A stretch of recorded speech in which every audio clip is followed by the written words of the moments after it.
wala na siyang bunga guys, kasi dito kami kumukuha ng ano, yung maghihingi ng sili yung customer, kaya ngayon wala na siyang bunga. O diba, pag may tanim kayong sili, mayroon din kayong makukuha. Ayan, wala na masyadong bunga guys, kasi naano kasi guys, araw-araw may kumakain, humihingi sila ng sili, pero bumibili naman kami, pero mostly dito kami kumukuha ng sili. Ayan, ang puno niya guys, ayan lang siya.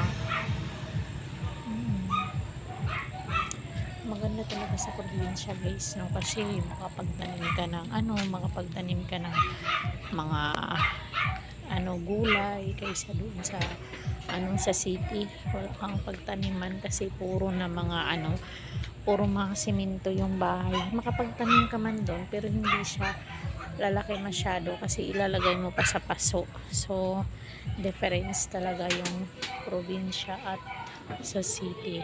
So yun lang, thanks for watching.